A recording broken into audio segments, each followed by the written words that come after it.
আসসালামু আলাইকুম, welcome back to my new another video. সাথে আছি আমি আপনাদের ভাই নিশাত পাটোয়ারি সাইপ্রাস থেকে। আজকে আমি আপনাদের সামনে কথা বলবো যে আসলে সাইপ্রাসে যদি আপনি থাকেন অথবা বাসা ভাড়া নিয়ে থাকেন বা কাজ করেন, এর পাশাপাশি মাসিক আপনার যে খরচটা এটা কত হইতে পারে, বা সাইপ্রাসে যারা অবস্থানরত আছে তাদের মাসিক কত টাকা খরচ হয়, এই সম্পর্কে আপনারা অনেকে প্রশ্ন করেন। তাদের প্রশ্নের উত্তর দিব আজকের এই ভিডিওতে। যদি ভিডিওটা ভালো লাগে অবশ্যই লাইক কমেন্ট করে দিবেন। আর যারা এখনো আমাদের আনসিন সাইপ্রাস এই ইউটিউব চ্যানেলটিকে সাবস্ক্রাইব করেন নাই, অবশ্যই চ্যানেলটিকে সাবস্ক্রাইব করে আমাদের পাশে থাকবেন।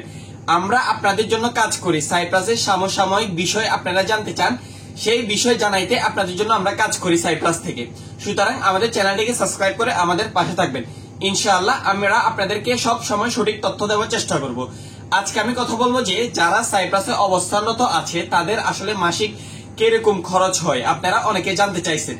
আমি যদি প্রথমত বলি যে ভাই, সাইপ্রাসে যদি আপনি প্রথমত একটা রুম, একটা ওয়াশরুম আর একটা যদি বারান্দাওয়ালা এরকম একটা যদি বাসা নেন, তাহলে কিন্তু এইখানে এটার ভাড়া কিন্তু আপনাকে প্রায় 350 থেকে 400 স্টার্লিং এটা আপনি পে করতে হবে, যেটা হচ্ছে বাংলা টাকায় যদি আপনি কনভার্ট করেন তাহলে কিন্তু 45 থেকে 50,000 কাছাকাছি। এই ক্ষেত্রে আপনি একটা রুম নিয়ে কিন্তু ওই রুমে আপনি 3 জন থেকে 4 জন লোক শেয়ার করে রুম শেয়ার করে আপনারা থাকতে পারেন। এই ক্ষেত্রে কোনো সমস্যা হয় না, 4-5 জন পর্যন্ত থাকতে পারেন। তাহলে যদি আপনি যদি একটা রুমে যদি 5 জন থাকেন তাহলে কিন্তু প্রতিজনের প্রতি 10,000 বা আরেকটু 8,000 বা 10,000 সামথিং টাকা আসে মাসিক। এরপর যদি আমি খাওয়া দাওয়ার কথা বলি, তাহলে কিন্তু সাইপ্রাসের জিনিসপত্রের রেট অনুযায়ী আমি যদি আপনাদেরকে বলি, আপনারা যদি 7 সন্ধে পুরো 1 মাস খান সবাই মিলে, তাহলে হয়তো 2500 থেকে 3,000 টাকার ভিতরে কিন্তু আপনাদের সবার হয়ে যাবে। এই ক্ষেত্রে যদি আপনারা যদি রুমে 5 জন থাকেন তাহলে কিন্তু 5 জন একসাথে খাইতে পারেন, কোনো সমস্যা হবে না। 3,000 এবং 2,500 টাকা যে অ্যামাউন্টটা বলছি, এটা হচ্ছে আপনি যদি পুরো মাস একেবারে ভালো বা মাছ মাংস দিয়ে খান তাহলে কিন্তু এই টাকাটা খরচ হবে।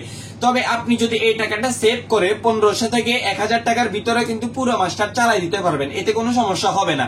তো আমি যদি আপনাদেরকে সর্বশেষ যে তথ্যটা দিতে চাচ্ছি যে আপনি যদি সাইপ্রাসে কাজ করে নিজের থাকা খাওয়া যদি নিজের হয়, তাহলে কত টাকার ভিতরে আপনি সাইপ্রাসে থাকতে পারবেন, একটা মাস পার করতে পারবেন, সেই হিসাব যদি আমি আপনাকে দিই, তাহলে আমি আপনাকে সাজেস্ট করব যে 6 থেকে 7,000 টাকার ভিতরে আপনার পুরো মাসের যেই খরচ এটা আপনার হয়ে যাবে।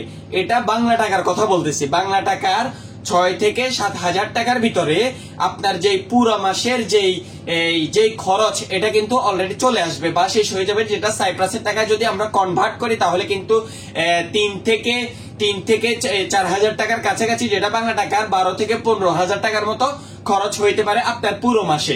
তো আজকের ভিডিও এই পর্যন্ত। সবাই ভালো থাকবেন, সুস্থ থাকেন। পরের ভিডিও পাওয়ার জন্য অবশ্যই আমাদের চ্যানেলটিকে সাবস্ক্রাইব করে রাখবেন। ধন্যবাদ সবাইকে। আসসালামু আলাইকুম।